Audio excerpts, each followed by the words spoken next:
آج کی گفتگو کا موضوع ہے دنیا بھر میں کچی آبادیاں یا سلمز۔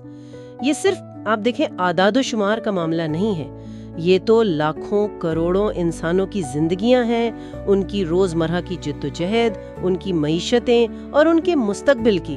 بالکل، اور یہ بستیاں خاص طور پر اگر آپ دیکھیں ترقی پذیر ممالک کے بڑے شہروں میں تو یہ تیزی سے پھیل رہی ہیں۔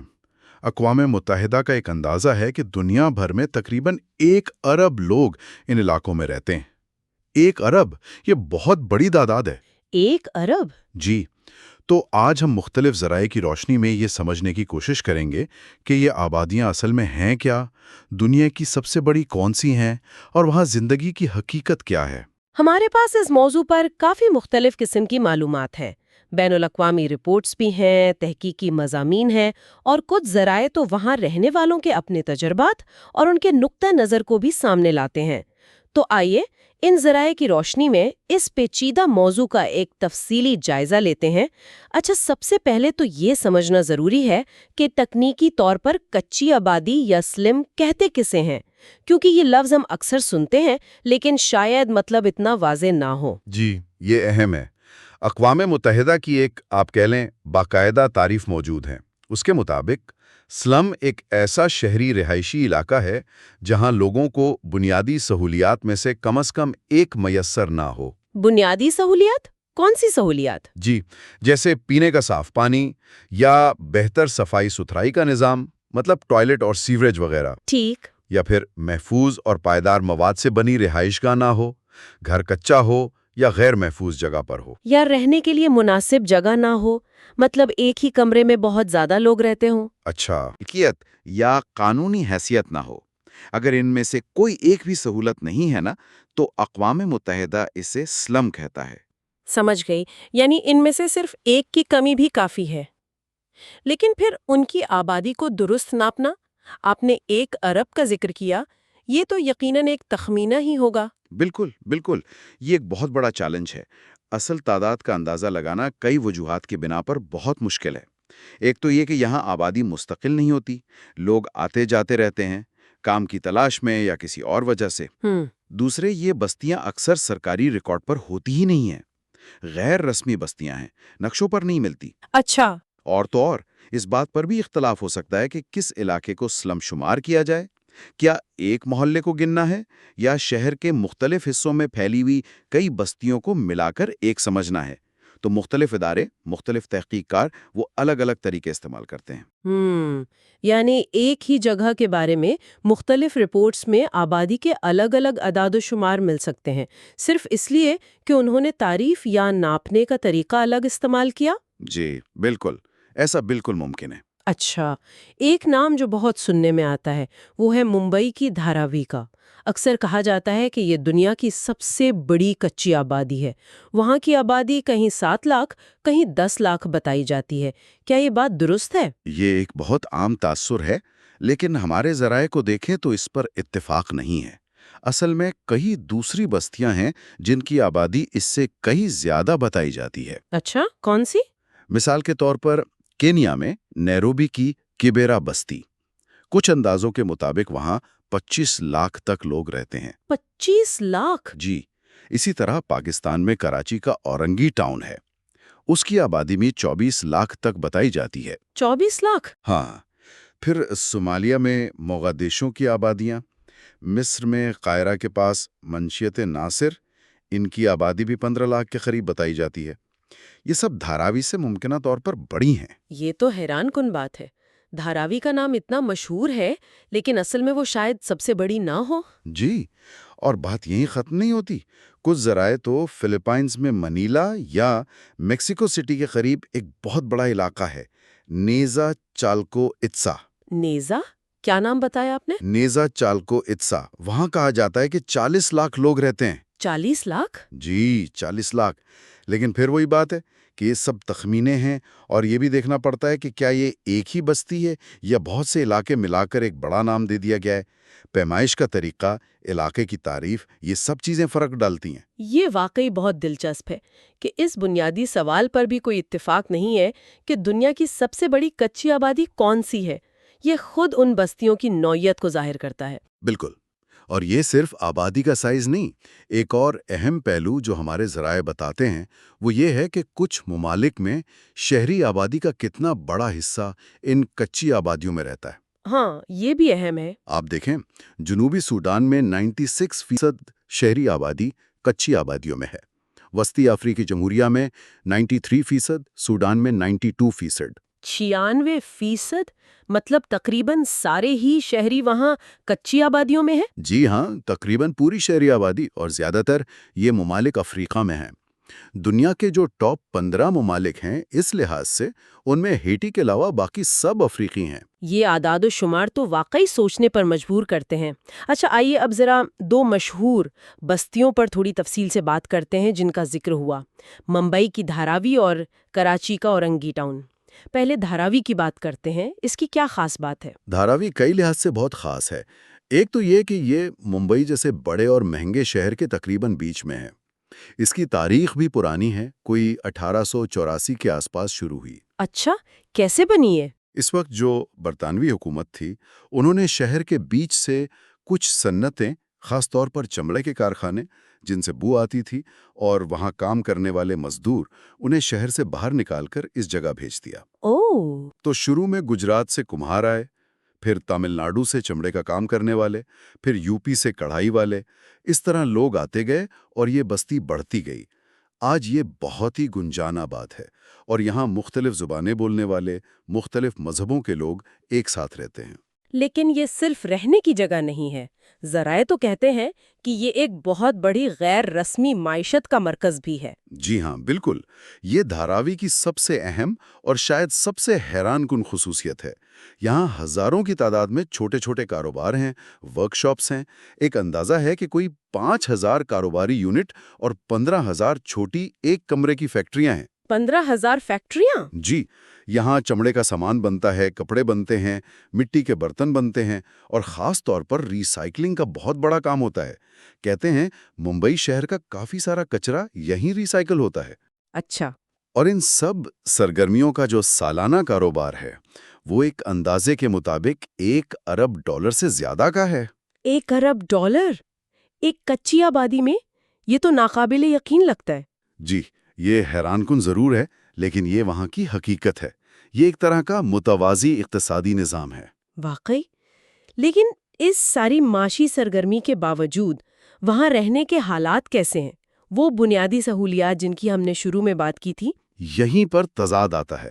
معاشی طور پر تو یہ بہت فعال جگہ ہے، لیکن بنیادی سہولیات ان کی شدید کمی ہے، خاص طور پر صفائی ستھرائی کا نظام۔ ایک رپورٹ تھی شاید 2006 کی، اس کے مطابق اوسطاً 1440 لوگوں کے لیے صرف ایک ٹوائلٹ تھا۔ 1440 لوگوں پر ایک ٹوائلٹ؟ تصور کرنا بھی مشکل ہے۔ جی، کھلے نالے، ہر طرف کچرا، پانی اور ہوا میں آلودگی، یہ سب عام ہے۔ اسی وجہ سے بیماریاں جیسے ٹی بی ہے، ٹائیفائڈ ہے، یہ بھی بہت عام ہے۔ اور بارشوں میں، مانسون میں اکثر سیلاب بھی آ جاتا ہے۔ لیکن ایک اور دلچسپ بات بھی ہے۔ وہ کیا؟ وہ یہ کہ دھاراوی بھارت کی سب سے زیادہ پڑھی لکھی کچی آبادیوں میں سے ایک ہے۔ وہاں شرح خواندگی 69% بتائی جاتی ہے، جو بھارت کی قومی اوسط سے بھی بہتر ہے۔ واقعی، یہ تو ایک اور تضاد ہے، معاشی سرگرمی، تعلیم، لیکن بنیادی سہولیات ندارہ۔ اچھا، اب اورنگی ٹاؤن کراچی کی طرف آتے ہیں۔ اس کا نام بھی بڑی آبادیوں میں تھا، اس کے بارے میں کیا خاص بات ہے؟ اورنگی ٹاؤن بھی آبادی کے لحاظ سے بہت بڑا علاقہ ہے، اندازے 12 لاکھ سے 24 لاکھ تک کے ہیں، پھر وہی تخمینوں کا فرق۔ یہ کراچی کے مغربی حصے میں ہے۔ ماضی میں یہاں کچھ نسلی اور سیاسی تشدد کے واقعات بھی ہوتے رہے ہیں۔ لیکن اورنگی ٹاؤن جس وجہ سے دنیا بھر میں جانا جاتا ہے وہ ہے اس کا اپنی مدد آپ کے تحت بنایا گیا سیوریج سسٹم۔ اسے اورنگی پائلٹ پروجیکٹ یا OPP کہتے ہیں۔ اس کے علاوہ یہاں گھریلو صنعتیں یعنی کاٹیج انڈسٹری بھی بہت ہے۔ اپنی مدد آپ کے تحت سیوریج سسٹم اتنی بڑی آبادی میں، یہ کیسے ممکن ہوا؟ یہ تو عام طور پر حکومت کا کام ہوتا ہے۔ جی، یہی OPP کی کامیابی ہے۔ 1980 میں ایک بہت مشہور سماجی سائنسدان تھے، ڈاکٹر اختر حمید خان، انہوں نے یہ پروجیکٹ شروع کیا۔ ان کا نظریہ یہ تھا کہ لوگ اپنے مسئلے خود حل کر سکتے ہیں، بس انہیں تھوڑی سی رہنمائی اور ٹیکنیکل مدد چاہیے۔ اچھا۔ انہوں نے دیکھا کہ اورنگی میں صفائی کا سب سے بڑا مسئلہ گندے پانی کی نکاسی نہ ہونا ہے۔ حکومت کچھ کر نہیں رہی تھی، تو او پی پی نے کمیونٹی کو منظم کیا، لوگوں نے گلی کی سطح پر کمیٹیاں بنائیں اور گھر گھر سے چندہ جمع کیا۔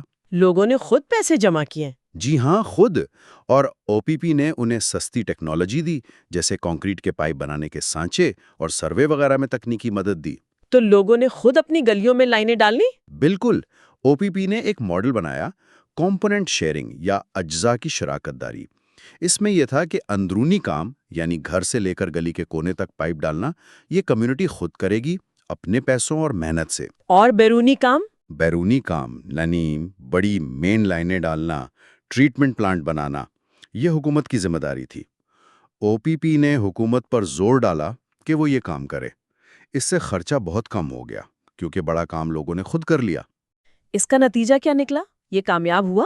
یہ غیر معمولی طور پر کامیاب رہا۔ نہ صرف ہزاروں گھروں اور گلیوں میں سیوریج کا نظام بن گیا، صفائی بہت بہتر ہو گئی، بلکہ صحت پر بھی بہت اچھے اثرات پڑے۔ صحت پر؟ جی، ذرائع بتاتے ہیں کہ جن علاقوں میں یہ نظام بنا، وہاں بچوں کی شرح اموات 128/1000 سے کم ہو کر صرف 37/1000 رہ گئی۔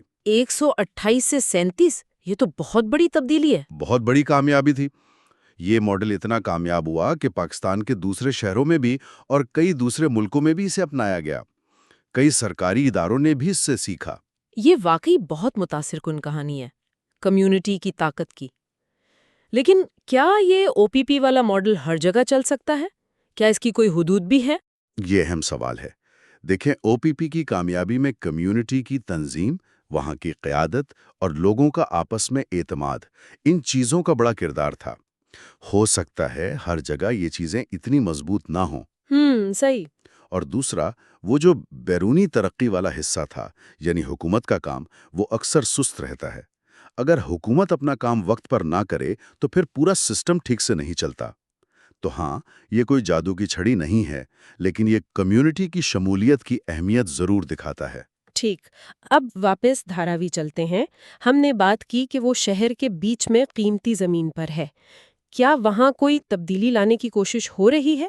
جی ہاں، دھاراوی کی ری ڈیولپمنٹ، یعنی اسے دوبارہ سے بنانے کا منصوبہ، یہ کئی دہائیوں سے چل رہا ہے۔ کئی بار کوششیں ہوئیں، منصوبے بنے، لیکن کبھی پیسوں کی کمی، کبھی سیاسی مسئلے، کبھی لوگوں کی مخالفت کی وجہ سے ناکام ہو گئے۔ لیکن اب کچھ ہو رہا ہے؟ جی ہاں، حال ہی میں 2022 کے آخر میں بھارت کے ایک بہت بڑے بزنس گروپ اڈانی گروپ نے دھاراوی کی ری ڈیولپمنٹ کا ایک بہت بڑا ٹھیکہ جیتا ہے۔ اچھا، یہ کیا منصوبہ ہے اور اس پہ اتنا شور کیوں ہے؟ یہ بہت بڑا منصوبہ ہے، کوئی 20,000 کروڑ روپے کا، یعنی تقریباً $2.5 ارب کا۔ مقصد یہ بتایا گیا ہے کہ دھاراوی کو ایک جدید شہری انکلیو میں بدلنا ہے۔ اس کے لیے ایک خاص کمپنی ایس پی وی بنی ہے، جس میں 80% حصہ اڈانی گروپ کا ہے اور 20% مہاراشٹر حکومت کا۔ اور لوگوں کو کیا ملے گا؟ وعدہ یہ ہے کہ جو لوگ 1 جنوری 2000 سے پہلے سے وہاں رہ رہے ہیں اور اہل قرار پائیں گے، انہیں نئی بننے والی بلڈنگز میں 350 مربع فٹ کا فلیٹ ملے گا۔ بظاہر تو یہ اچھا لگتا ہے، کچی آبادی کے بدلے پکا فلیٹ۔ پھر لوگ پریشان کیوں ہیں؟ پریشانیاں بہت ہیں۔ سب سے بڑا مسئلہ شفافیت کی کمی کا ہے۔ لوگوں کو ٹھیک سے پتہ ہی نہیں کہ کون اہل ہے، کون نہیں، انہیں کب اور کہاں منتقل کیا جائے گا، ان کے کاروبار کا کیا بنے گا۔ خاص طور پر وہ ہزاروں چھوٹے کاروبار جو گھروں میں ہی چلتے ہیں، نئے فلیٹ میں ان کی جگہ ہوگی؟ یہ تو بڑا مسئلہ ہے۔ جی، اور ایک اور بڑا اعتراض سروے کے طریقے پر ہے۔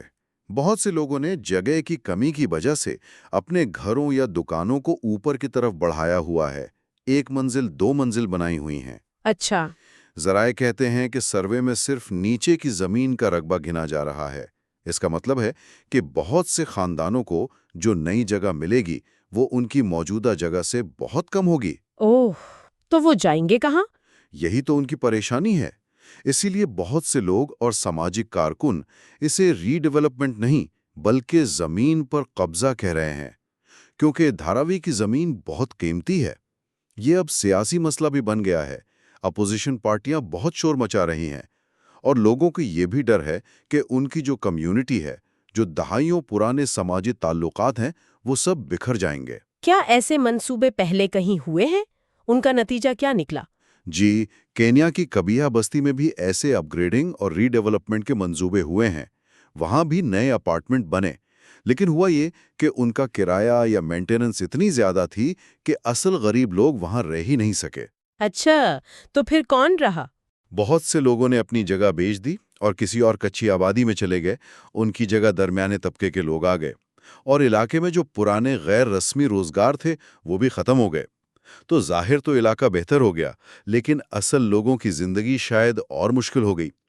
دھاراوی کے لوگ بھی اسی طرح کے انجام سے ڈر رہے ہیں۔ یہ تو واقعی بہت پیچیدہ صورتحال ہے۔ ایک طرف بہتر گھر کی امید، دوسری طرف اپنی پوری زندگی، روزگار، کمیونٹی کھو دینے کا خوف۔ اچھا، ہم نے مسائل، معیشت، ری ڈیولپمنٹ کی بات کی، لیکن ان بستیوں کے اندر کی سماجی زندگی کیسی ہوتی ہے؟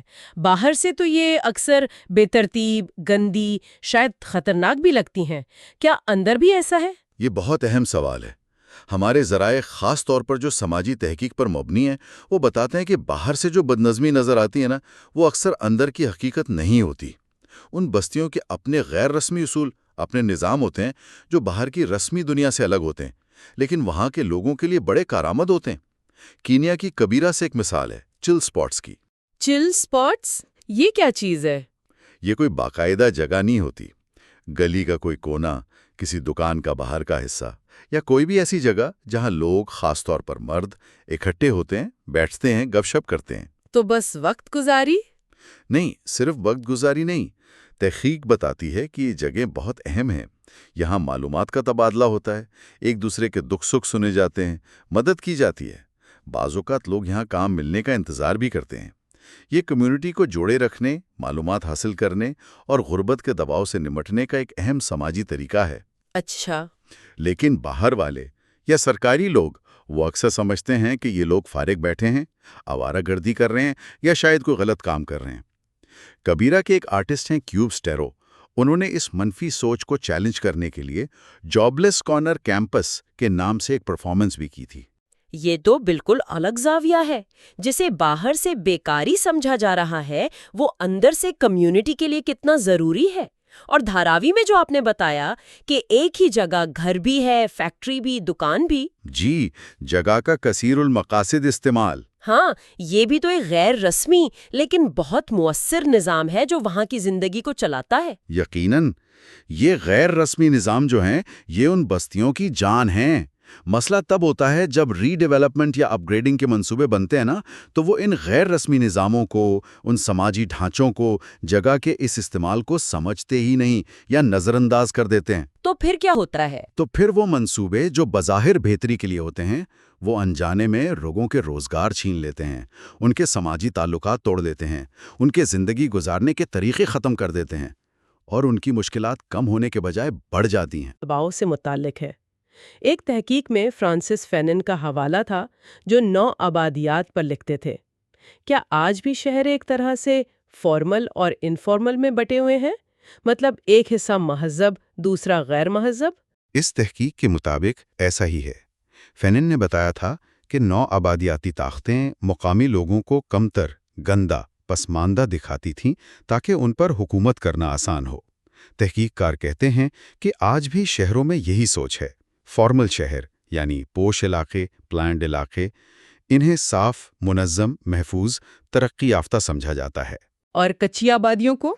اور کچی آبادیوں کو اس کا الٹ، گندا، بے ترتیب، خطرناک، پسماندہ۔ اور پھر جب ان کو بہتر بنانے کی بات ہوتی ہے تو وہ اکثر ان پر فارمل شہری ثقافت مسلط کرنے کی کوشش بن جاتی ہے۔